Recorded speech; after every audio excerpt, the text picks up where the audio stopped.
से भी ज्यादा कीमती तू, हीरे मोती से भी ज्यादा कीमती तू, सोने चांदी से भी ज्यादा कीमती तू, हीरे मोती से भी ज्यादा कीमती तू मेरे खुदा। तू है सब कुछ मेरा, तू मेरे खुदा, तू है सब कुछ मेरा।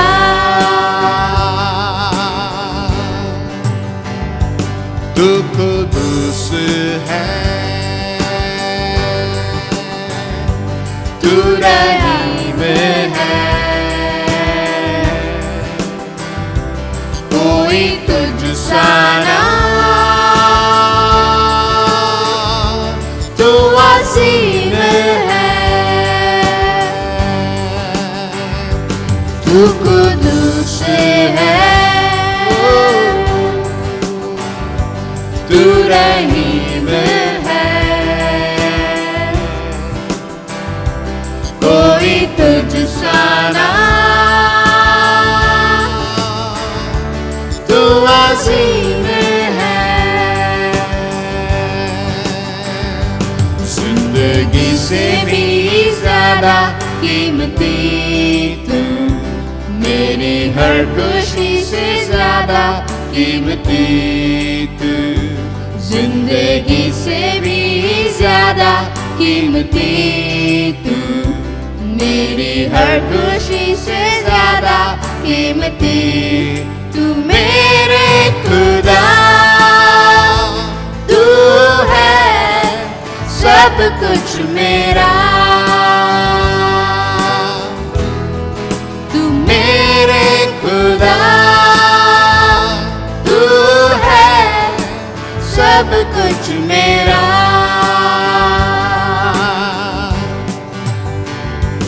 तू पवित्र है, तू दयावंत है, कोई तुझ सा ना,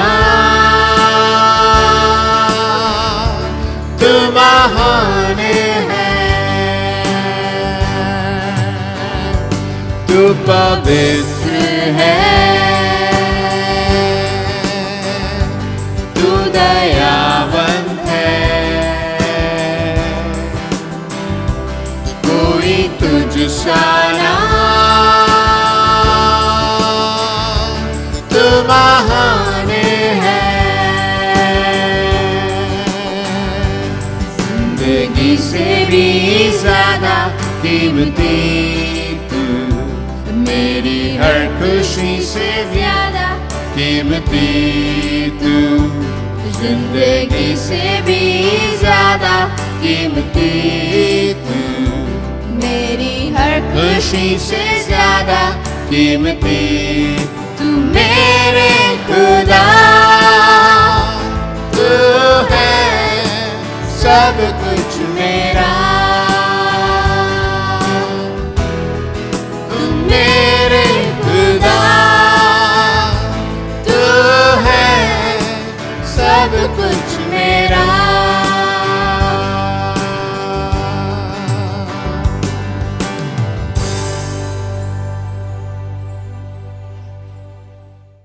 आज हम देखेंगे उद्धार के बारे में। क्या है उद्धार? बोलिए क्या है ये उद्धार?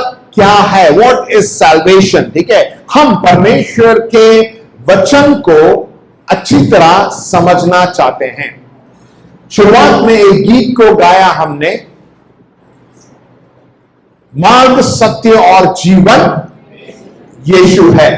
तो यीशु मसीह ने कहा कि मैं सत्य हूं। प्रभु यीशु मसीह ने क्या कहा? मैं सत्य हूं।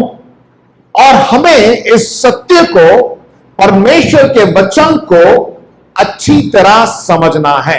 यदि आप इस सत्य को नहीं जानेंगे तो बहुत से चीजों से आप दूर हो जाएंगे। आत्मिक जीवन में हम बढ़ नहीं पाएंगे।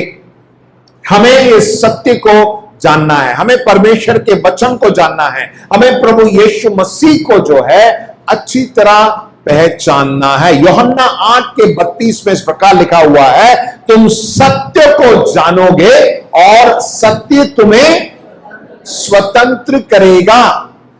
सत्य कौन है? प्रभु यीशु मसीह। और प्रभु यीशु मसीह इस वक्त किस प्रकार है, बताइए ना।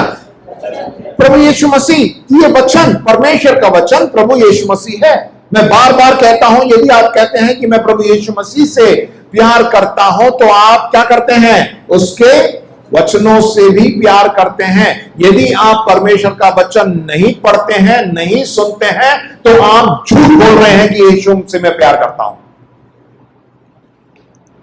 समझ में आ गई बात? तो हम आज जो है, प्रभु यीशु मसीह हमारे साथ है, वही सत्य है, यही सत्य का वचन है। और जब हम सत्य को जानेंगे तो सत्य तुम्हें क्या करेगा? स्वतंत्र करेगा। हम बहुत से बातों में उलझे हुए हैं, बहुत से बंधन हमारे जीवन में है। तो हमें मालूम है, हमें यह मालूम करना है कि ये उद्धार क्या है, ये उद्धार क्यों है, ये उद्धार कैसे हमें मिलता है। इन 3 बातों को हम देखेंगे। और सबसे पहले हम वचन में ये भी देखते हैं, और हम सब मालूम है, हमें मालूम है कि हम सब पापी हैं, है कि नहीं? बताइए, हम सब पापी हैं। कहीं ना कहीं जो है हम पाप में गिर जाते हैं। हम पहले उद्धार पाने से पहले हम सब पापी थे। सब ने पाप किया है और परमेश्वर की महिमा से रहित है। रोमियो 3:23 में लिखा हुआ है, सब ने पाप किया, सब ने, मानव जाति में सब ने जो है पाप किया और सब परमेश्वर की महिमा से रहित हैं। ये पाप कैसे आया, हमें अच्छी तरह जानना है। फिर से मैं आपको बता दूं, बड़े ध्यान से सुनिए, इन वचनों को जो है आप लिख लीजिए। सबसे पहले आप इन वचनों को अपने लिए अपनाइए, उसके बाद जो है इन वचनों को आप दूसरों को भी बता सकते हैं। मैं बताऊंगा क्यों। पहले हम पहले जो है इस वचनों को हमें ग्रहण करना है, इस पे चलना है। उसके बाद जो है आप इन्हीं वचनों को लोगों को, अपने मित्रों को और अपने परिवारजनों को जो है आप बताएं, क्योंकि ये बहुत ही महत्वपूर्ण है। परमेश्वर यही चाहता है, ये अंत का समय है और परमेश्वर चाहता है कि ये ऐसा हो, क्योंकि प्रभु यीशु मसीह का आगमन बहुत ही नजदीक है। विश्वास करते तो बोलिए हालेलुया। देखिए, रोमियो 5:12 में लिखा है कि इसलिए जैसा एक मनुष्य के द्वारा पाप जगत में आया, एक मनुष्य के पाप करने की वजह से वो पाप जो है जगत में आया। आदम ने पाप किया, इसलिए जो है इस जगत में पाप फैलता चला गया। उसका क्या हुआ? और पाप के द्वारा मृत्यु आई। देखिए, जब पिता परमेश्वर ने मनुष्य को बनाया था तो उसकी योजना में मनुष्य का मृत्यु नहीं था। परमेश्वर ने कभी नहीं सोचा था कि जब मैं मनुष्य को बनाऊंगा तो वो एक दिन मर जाए। परंतु आज अफसोस कि हम सब लोग 70, 80, 90, 100 साल, ज्यादा से ज्यादा 100 साल अगर जी भी जाएं, उसके बाद क्या हो जाते हैं? मर जाते हैं शारीरिक रूप में। परंतु यहां पर जो लिखा हुआ है कि और पाप के द्वारा मृत्यु आई, और इस रीति से मृत्यु सब मनुष्य में फैल गई, क्योंकि सब ने पाप किया है। और ये जो मृत्यु है वो आत्मिक मृत्यु है। आदम भी जो है जब उसने पाप किया, जिस दिन उसने पाप किया उस दिन जो है आत्मिक रूप में वो मर गया। शारीरिक रूप में तो था, परंतु आत्मिक रूप में जो है वो मर गया। क्या मतलब है? इसका मतलब क्या है? देखिए, वचन में यह भी लिखा हुआ है, रोमियो 6:23 के पहले भाग में ऐसा लिखा हुआ है, क्योंकि पाप की मजदूरी तो मृत्यु है। यदि हम पाप में ही अपने जीवन को बिताएंगे तो उससे क्या मिलेगा? हम मृत्यु ही उत्पन्न होगी। यह मृत्यु क्या है? एक आत्मिक मृत्यु है। आत्मिक मृत्यु।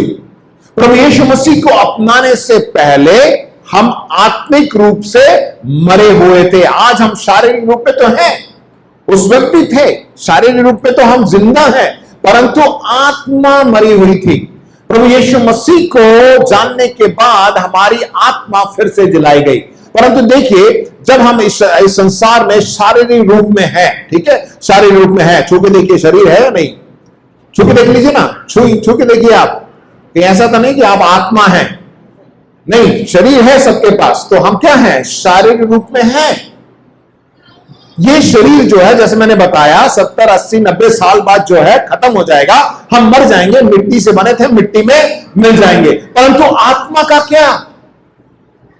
आत्मा तो सर्वदा जिंदा रहता है, आत्मा जिंदा रहता है।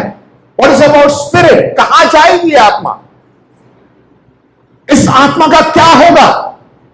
परमेश्वर ने, ठीक है, आदम, सबसे पहले मनुष्य ने पाप किया तो आत्मिक रूप से जो है वो मर गया था। इसका मतलब वो मतलब एक मुर्दा के समान था। वो आत्मा जो है कहां जाएगी? उसको कहां हम देखेंगे?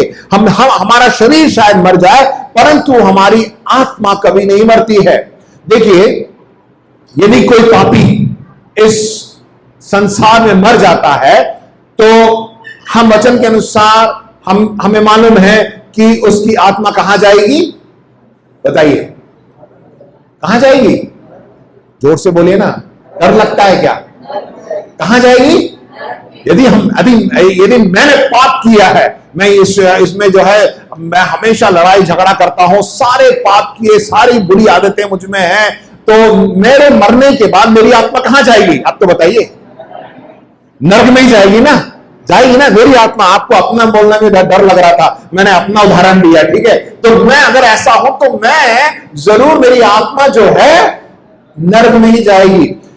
यदि हम बाइबल को अच्छी तरह पढ़ें तो पिता परमेश्वर ने नरक मनुष्य के लिए नहीं बनाया था।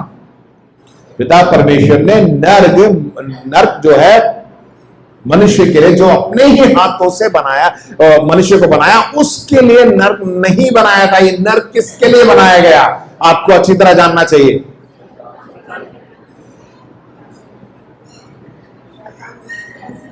शैतान बाद में आता है।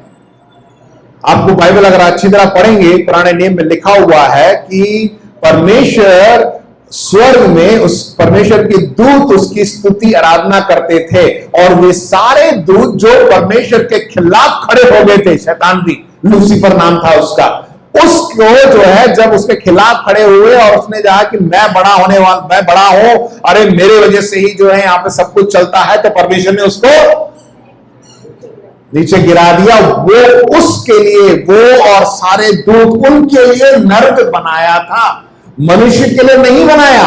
मनुष्य को उत्पन्न करने से पहले जो है ये सब हुआ, और उसने मनुष्य के लिए नहीं बनाया, उनके लिए बनाया। अब ये बात आती है कि फिर हम क्यों नरक में जाएं? अब देखिए, जब मैंने बताया कि जब एक मनुष्य संसार में पाप का जीवन जीता है और मर जाता है शारीरिक रूप में, आत्मा तो जीवित रहती है, पर अब ये आत्मा कहां जाएगी? पाप के साथ ये आत्मा, ये जो पापी है, अब परमेश्वर के पास और कोई रास्ता बचता ही नहीं है, तो उसने क्या किया? चलो, एक स्वर्ग है, एक नरक है, पाप होगा तो कहां जाएगा? नरक में ही जाना है। तो इसीलिए जो है ये नरक, परंतु देख लीजिए, आरंभ में परमेश्वर की योजना बिल्कुल नहीं थी कि मनुष्य की आत्मा जो है नरक में जाए। हमें मालूम है कि हम ये सब कुछ जो है एक आत्मिक जीवन के बारे में है, और हम वचन में ये पढ़ते हैं कि परमेश्वर आत्मा है। यूहन्ना 4:24 में लिखा है कि परमेश्वर आत्मा है, इसीलिए जी उसकी आराधना करने वाले आत्मा में और सच्चाई में उसकी आराधना करें। जो से बोलिए हालेलुया।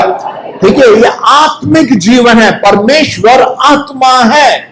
अब देखिए, जब हम पाप में गिर गए तो परमेश्वर नहीं चाहता कि मनुष्य जाति इस संसार में जो है वे सब नरक में जाएं, वो नहीं चाहता। देखिए, इतने लोग हैं, जो हम पहले कितने लोग मर गए हैं। अगर सब ने पाप किया है, अगर उस पाप का कुछ हल नहीं निकाला तो सबके सब कहां जाएंगे? कहां जाएंगे बताइए? नर्क जाएंगे। बोलने में डरिएगा मत, ठीक है? आपको मालूम होना चाहिए अगर पाप करेंगे तो नर्क में ही जाना है, तो स्वर्ग में कौन जाएगा? परमेश्वर की ऐसी योजना नहीं है। परमेश्वर ने एक दूसरी योजना बनाई और परमेश्वर चाहता है कि लोगों का, मनुष्य जाति का उद्धार हो। आमेन, हालेलुया। परमेश्वर हमसे बहुत प्रेम करता है। वो नहीं चाहता कि हम नाश हो और हमारी आत्मा नर्क में जाए, और इसीलिए उसने एक योजना बनाई, एक ऐसी योजना जो निःशुल्क हमें दिया जाता है। हमें उद्धार को पाने के लिए हमें कोई मेहनत नहीं करनी है, हमें कुछ पैसों का खर्चा नहीं करना है, हमें कुछ नहीं करना है। क्या करना, देखिए क्यों, ये उद्धार क्या है? पर लोगों ने चाहा कि, देखिए हम में से सब चाहते हैं ना इस संसार में, जो बहुत ही खराब इंसान है, जो बहुत ही गंदी आदतों में जीता है, बहुत से पाप करता है, यदि आप उससे अकेले में जाके आप पूछेंगे ना क्या क्या तुम क्या चाहते हो तुम, तो यही बोलेगा कि मैं आजादी चाहता हूं, क्योंकि वो बंधन में जकड़ गया है, इसलिए वो पाप कर रहा है। वो भी नहीं चाहता, वो अगर किसी की हत्या कर रहा है, किसी को मार रहा है, चोरी कर रहा है, अगर आप देख लेंगे उसके अंदर की जो आत्मा है वो करने को से मना करती है, पर क्या करेगा, मजबूरी है, उसके अलावा कुछ नहीं है, इसलिए वो करता है। वो भी यही चाहता है कि मेरे को इससे छुटकारा मिल जाए, मैं भी जो है आजाद हो जाऊं और मैं भी जो है आम लोगों के समान रहूं। हर किसी के अंदर, हम में से बहुत से लोग ऐसे पापों में जूझ रहे हैं, बंधन में जकड़े हुए हैं। हम सब चाहते हैं ना कि हम स्वतंत्र हो जाएं, हमारा जीवन एकदम साफ हो, है कि नहीं बताइए, हाँ या नहीं? जब हम कपड़े पहने हुए हैं, अगर ये मैला हो जाता है तो हम उसको, जहां पे मैल लगा है उसी को साफ नहीं करते, क्या करते हैं, हम पूरे कपड़े को अच्छी तरह धो देते हैं, उसके बाद हम उसे पहनते हैं। क्यों? हम चाहते हैं कि हमारा जीवन भी इसी प्रकार हो। अगर पाप भी ऐसे ही धुल जाता, उतारा, अंदर बाल्टी में डाला सर्फ के पानी में और अच्छी तरह हटा के, ऐसा नहीं होगा। कपड़ों के समान हमारा जो आत्मिक जीवन है इस तरह साफ नहीं होगा।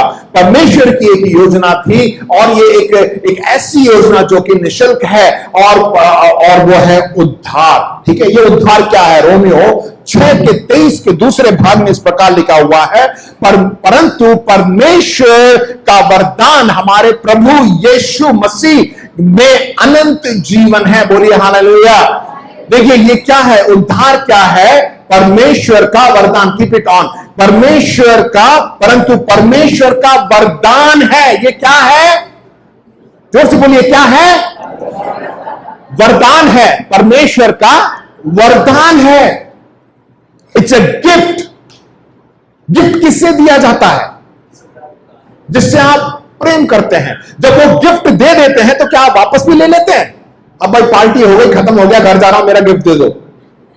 नहीं, गिफ्ट दिया जाता है, पर अपनों को दिया जाता है जिससे आप प्रेम करते हैं, और वो संभाल के उस गिफ्ट को रखता है। वो गिफ्ट है। उस गिफ्ट को पाने के लिए आपने कुछ किया? बताइए, आपके बर्थडे में आपके माता पिता ने, छोटे बच्चों से पूछ रहा हूं, माता पिता ने पार्टी ऑर्गेनाइज की और आपके लिए बहुत सारे गिफ्ट आते हैं, क्या उस बच्चे ने कुछ किया क्या उस गिफ्ट को पाने के लिए? कुछ नहीं किया। उनके जो भी किया उनके माता पिता ने किया। वैसे ही हम परमेश्वर की संतान है, मैं आगे बताऊंगा, और हमें भी जो है वो वरदान मिलता है। परमेश्वर सब कुछ हमारे लिए तैयार करके रखता है। वही वरदान, ये उद्धार जो है एक वरदान है। जब ये वरदान हमें मिलता है, बहुत से लोग हम सोचते हैं कि अब मेरे को अपने नाम को बदल देना चाहिए, अब मुझे अपने धर्म को बदल देना चाहिए, अब मेरे को ऐसा होना चाहिए, मैं बजेंद्र से बॉबी बन जाऊंगा। बहुत से नाम बदलना चाहते हैं। नहीं, नाम बदलने से कुछ नहीं होगा, धर्म बदलने से भी कुछ नहीं होगा। मैं बता देता हूं क्या ये संसारिक बातें हैं। तो ये एक वरदान है। जब इसे हम पा लेते हैं, क्या होता है? देखिए, हमें अनंत, जैसे वचन में हमने पढ़ा कि हमें अनंत जीवन मिलता है। ये अनंत जीवन क्या है? हमारे शारीरिक मृत्यु के बाद ये अनंत जीवन प्राप्त होता है। राइट? ये शरीर तो खत्म हो जाता, परंतु आत्मा जो है हमेशा अनंत काल के लिए जीवित रहती है। और वो कहां, कैसे रहती है? ये अनंत काल का जीवन क्या है? ये अनंत काल का जीवन आत्मिक जीवन है। उद्धार केवल प्रभु यीशु मसीह के नाम में हमें प्राप्त होता है। काम 4 के 12 में इस प्रकार लिखा हुआ है, किसी दूसरे के द्वारा उद्धार नहीं, क्योंकि स्वर्ग के नीचे मनुष्य में और कोई दूसरा नाम नहीं दिया गया जिसके द्वारा हम उद्धार को पा सकें। परमेश्वर के लिए जोर से ताली बजाइए। आमीन। प्रभु यीशु मसीह के नाम से ही उद्धार प्राप्त होता है। अब हम देखेंगे ये उद्धार क्या है, ये वरदान क्या है। ये उद्धार, जैसे मैंने बताया, ये एक वरदान है और एक प्रक्रिया है उसको हम उसको प्राप्त करने के लिए। इट्स अ प्रोसेस, ये प्रक्रिया है। ठीक है, क्या करना है? हमें विश्वास करना है और ग्रहण करना है। बोलिए, क्या करना है? फिर से बोलिए, विश्वास करना है, ग्रहण करना है। मैं 3 बातों को बताऊंगा। आत्मिक रूप में क्या होता है जब हम उद्धार को प्राप्त कर लेते हैं, जब हम प्रभु यीशु मसीह को ग्रहण कर लेते हैं, तो 3 बातें हमारे जीवन में होती हैं। देखिए, सबके घर में जो है आपने अनुभव किया होगा, जब बच्चा पैदा होता है, एक छोटा सा बच्चा पैदा होता है, तो बहुत कुछ उसके पीछे कार्य होता है। क्या क्या होता है? देखिए, जब उस माँ को अस्पताल में या घर पे भी, जहां पे भी जो है डिलीवरी देखी जाती है, माँ को जब बच्चा पैदा होने के बाद जो है माँ को भी कुछ कार्य करना पड़ता है और माँ भी व्यस्त हो जाती है, पिताजी भी व्यस्त हो जाते हैं। उसके लिए वो पाउडर लेके आओ, साबुन लेके आओ, उसके लिए कपड़े लेके आओ, और घर वाले भी जो है सब उधर इधर जाके बहुत कुछ करते हैं, राइट। और सरकार भी काम करती है। जब बच्चा पैदा होने के बाद आप डॉक्टर को उस पर्चे में नाम लिख के देते हैं, क्योंकि उसी से जो है आपका नाम रजिस्टर होता है। बहुत कुछ, एक बच्चा जब पैदा हो जाता है ना, तो बहुत पीछे से बहुत से काम किए जाते हैं।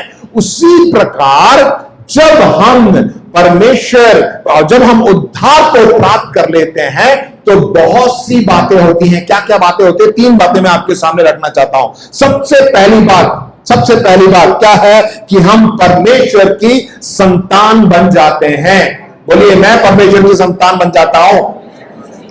ठीक है, सबसे पहली बात, परमेश्वर की संतान मतलब क्या है कि परमेश्वर जो है हमें गोद लेता है। गॉड अडॉप्ट्स अस, क्योंकि हम पापी थे और परमेश्वर जो है हमें गोद ले लेता है। क्या मतलब है? इस वचन में देखिए लिखा हुआ है, ये गोद लेने का मतलब क्या? ये इसकी क्या प्रक्रिया है?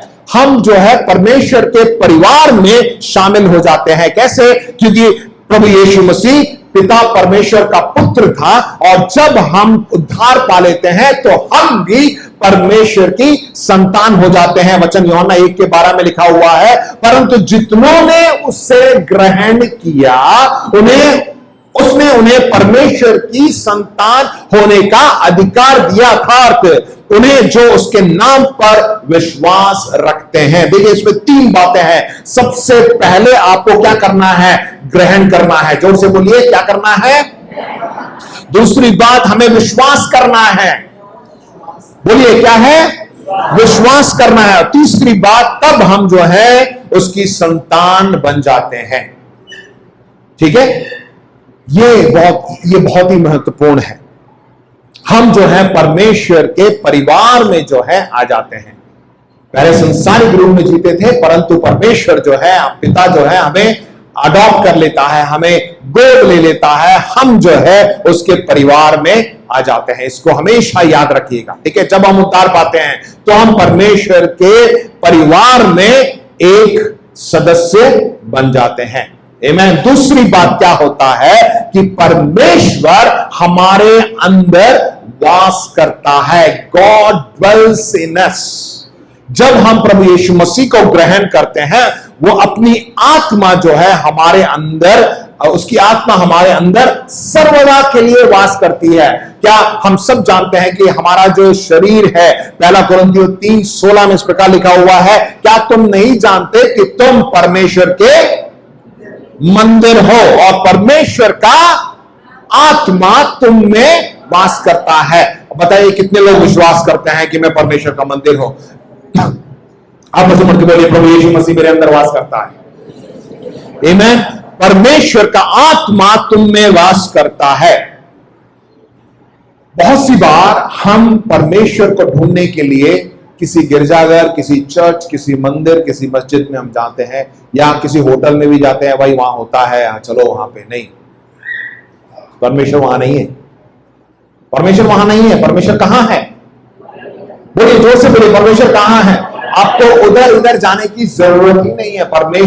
हम परमेश्वर का मंदिर है और परमेश्वर हमारे अंदर वास करता है। वो मनुष्य के हाथों से बनाए हुए इमारत में वास नहीं करता है। वचन में लिखा हुआ है प्रेरितों के काम 17:24, जिस परमेश्वर ने पृथ्वी और उसकी सब वस्तुएं बनाई, वह स्वर्ग और पृथ्वी का स्वामी होकर हाथ के बनाए हुए मंदिरों में नहीं रहता। प्रिय, परमेश्वर का वचन बताता है आप अपने घर पर यदि क्रॉस भी लगा दे तो वो भी, उस क्रॉस में कुछ नहीं है। यदि अपना क्रॉस गले में लटका लीजिए या कान में क्या बोलते बाली बना के लटका लीजिए, वो सब फैशन है, उससे कुछ नहीं हो जाएगा, उससे आप मसीह नहीं बनेंगे। हमें क्या करना है? मसीह वही है जिसके अंदर प्रभु यीशु मसीह वास करता है। अब बताइए, आप में से कितने लोग मसीही हैं? कितने लोग आप में से मसीही हैं? मतलब यीशु मसीह हमारे अंदर है। अंग्रेजी में बोला जाता है क्राइस्ट। मसीह का मतलब है क्राइस्ट। एप्लीकेशन में लिखा जाता है क्रिश्चियन। उसको हिंदी में ईसाई बोलते हैं। ईसाई मतलब यीशु मसीह हमारे अंदर होना चाहिए।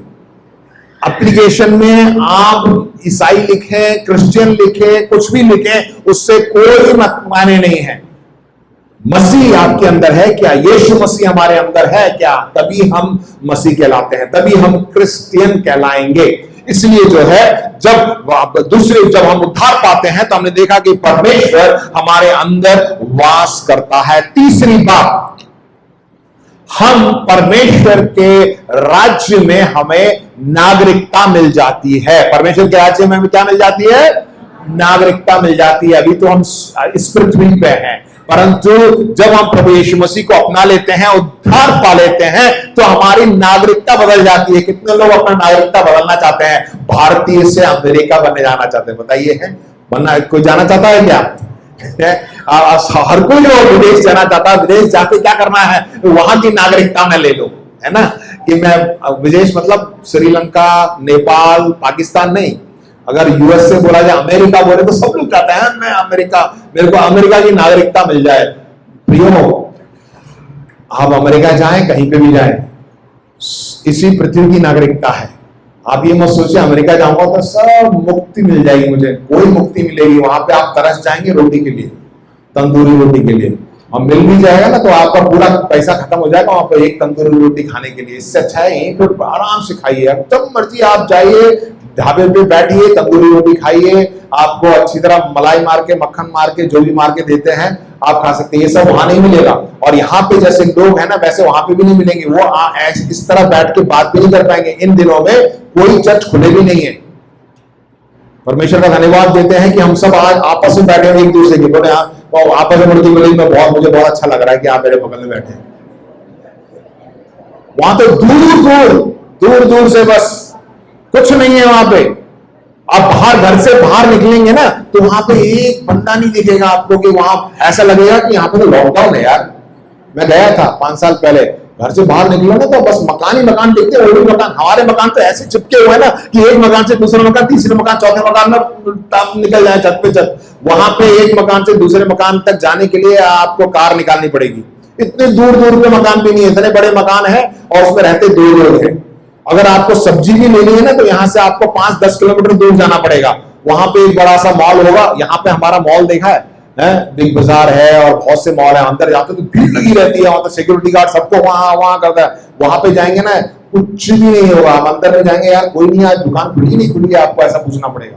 कोई भी नहीं रहता है। और वहां का जीवन ऐसा नहीं है। आप जब चाहे आप अपनी खटिया उठाई, आपने बाहर अपने रास्ते पे बैठ गए और सो गए, खटिया लगाई और सो गए। अगर आप वहां पे ऐसा करेंगे ना तो अगले दिन सुबह जब उठेंगे तो आप पुलिस थाने में होंगे। तो इतनी आजादी नहीं है जितने हम भारत में हमें आजादी मिलती है। परमेश्वर का धन्यवाद कि हम भारतीय हैं। Amen, hallelujah. Amen, hallelujah, praise the lord. परमेश्वर की निकाली हो जाइए। तो हमारी नागरिकता जो है, जब हम उद्धार को प्राप्त करते हैं तो हमारी नागरिकता इस संसार में नहीं रह जाती, परंतु हमें स्वर्ग की नागरिकता मिल जाती है। आमेन, हालेलुया। यूहन्ना 3:3 में लिखा है, यीशु ने उसको उत्तर दिया, मैं तुमसे सच सच कहता हूं, यदि कोई नए सिरे से ना जन्मे तो परमेश्वर के राज्य को देख नहीं सकता। हम सब को जो है नए सिरे से जन्मने के मतलब है कि हमें उद्धार को प्राप्त करना है, एक नई शुरुआत करनी है, तब हम परमेश्वर के राज्य में प्रवेश कर सकते हैं। यूहन्ना 3:16 में भी लिखा हुआ है कि परमेश्वर ने जगत से ऐसा प्रेम किया कि उसने अपना इकलौता पुत्र हमें दे दिया, ताकि जो कोई उस पे क्या करे, विश्वास करे, वो नाश ना हो परंतु अनंत जीवन को प्राप्त करे। अनंत जीवन यानी इस संसार में जो हम शारीरिक रूप में रहते हैं, उसके बाद का जीवन, अनंत काल के लिए हम परमेश्वर के साथ रहें। जब हम उद्धार पा लेते हैं तो समय लगता है कि हम धीरे धीरे आत्मिक रूप में बढ़ते हैं। एक बच्चा पैदा होता है, 2-3 महीने में अगर उसको कार दे दी जाए तो कार चलाएगा क्या? नहीं चला सकता है ना, टाइम लगता है। 18 साल बाद जो लाइसेंस मिल जाता है तभी वो कार चलाता है। पर अगर हमारे जो भारतीय बच्चे हैं बहुत ही तेज हैं, 4-5 साल के 6 साल की उम्र में स्कूटर चलाना शुरू कर देते हैं, 12-13 साल में कार भी चला लेते हैं। देखिए बाहर टेम्पो भी चल रहे हैं, क्योंकि टेम्पो का लाइसेंस ही नहीं है तो चला रहे हैं सब, ठीक है। बहुत मैं बता ना, हमारे भारतीय लोग जो है बहुत ही तेज है, हमारा दिमाग बहुत तेज चलता है, शरीर भी बहुत तेज चलता है, तो अलग है। परंतु एक छोटा सा बच्चा तुरंत जब पैदा होता है, उसको कुछ नहीं मालूम, उसे समय लगता है, धीरे धीरे सीखता है, ठीक है, धीरे धीरे सीखता। वैसे ही आत्मिक रूप में जब हम उद्धार को पा लेते हैं तो हम बहुत कुछ सीखते हैं, समय लगता है। और समय के अनुसार जो है, जब हम परमेश्वर के वचन को पढ़ते हैं, मनन करते हैं, पिता परमेश्वर से बातें करते हैं, नहीं प्रार्थना करते हैं, तब जो है हम परिपक्व हो जाते हैं, मजबूत हो जाते हैं, और हमारा वो जो अनुभव है, उद्धार का अनुभव, आप पूरी तरह उसको अपने जीवन में आप देख सकते हैं। अब मैं आपको बताया, जैसे मैंने शुरुआत में बताया कि परमेश्वर आत्मा है। जो भी हम बातें करते हैं आत्मिक जीवन में, जब हम प्रभु यीशु मसीह को ग्रहण कर लेते हैं, उद्धार पा लेते हैं, तो ऐसा नहीं है कि आपका शरीर एकदम बदल जाएगा, एकदम बाहर से आप काले थे गोरे हो गए, आप डांटे थे लंबे हो जाए, ऐसे बिल्कुल नहीं होगा। जो कुछ होता है वो क्या है?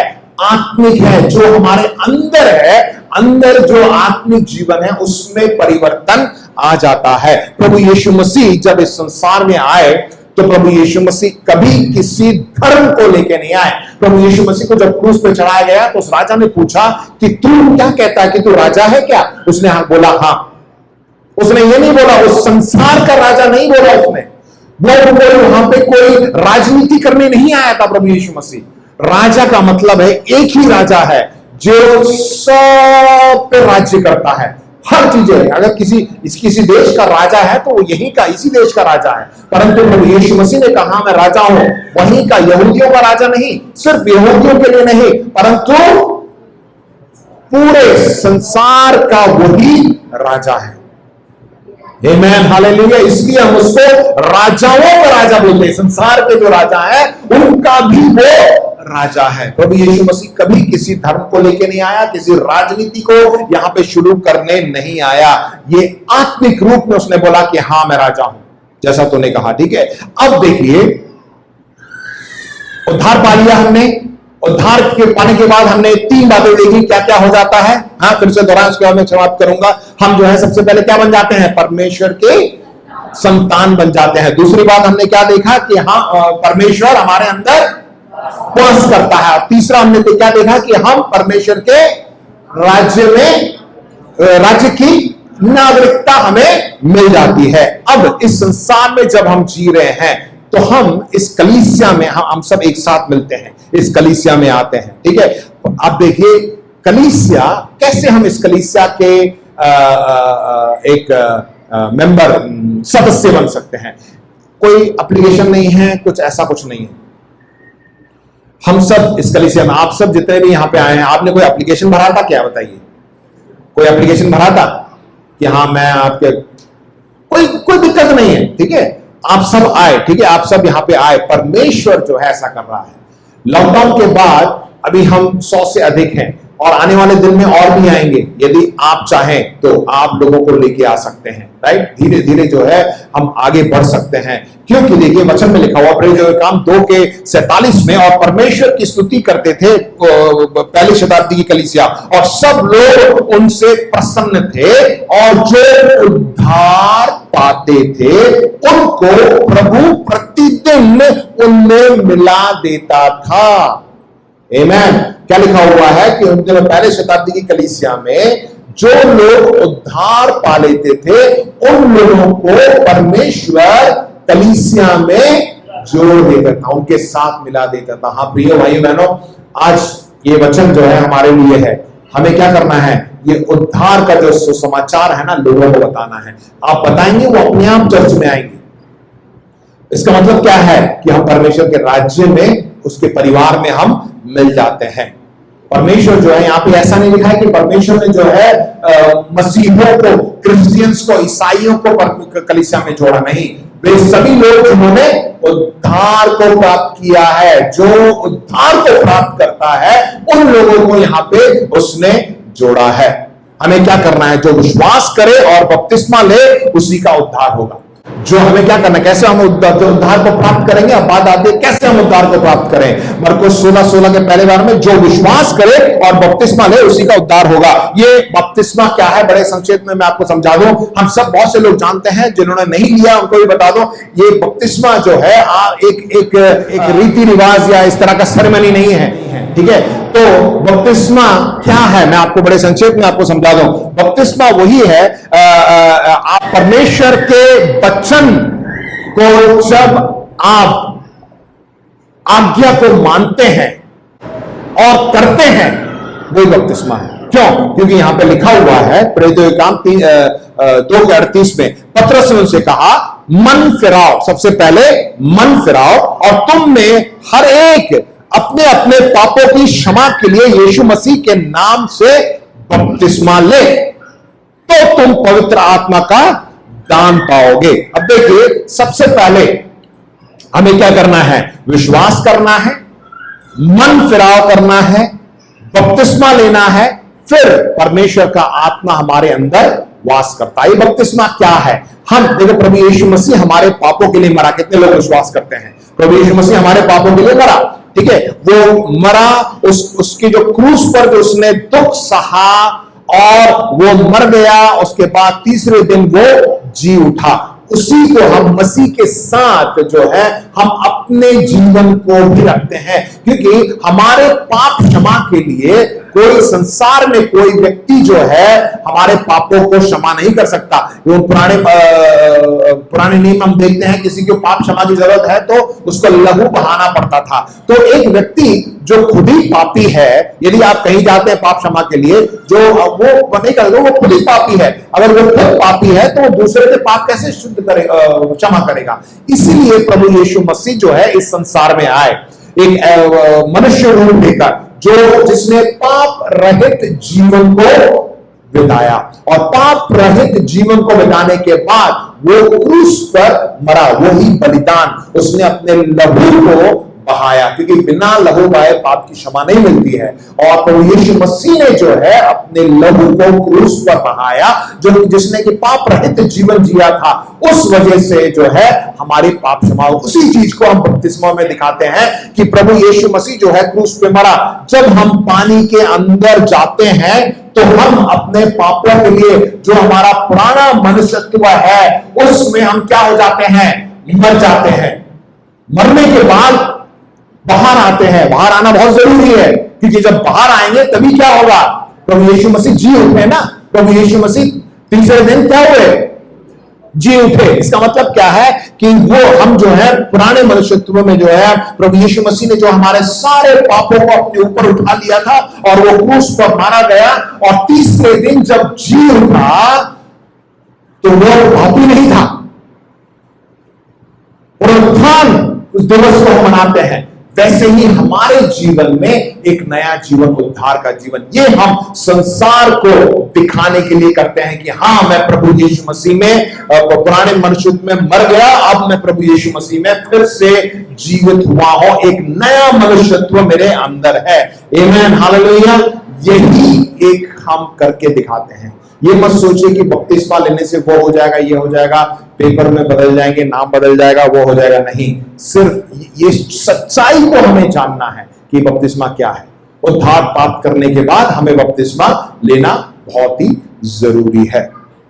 सबसे पहले विश्वास करना है, मन फिराव करना है, बपतिस्मा लेना है। उसके बाद जो है प्रेरितों के काम 2:38 में जैसे हमने पढ़ा कि उसमें लिखा हुआ तो तुम पवित्र आत्मा का दान पाओगे।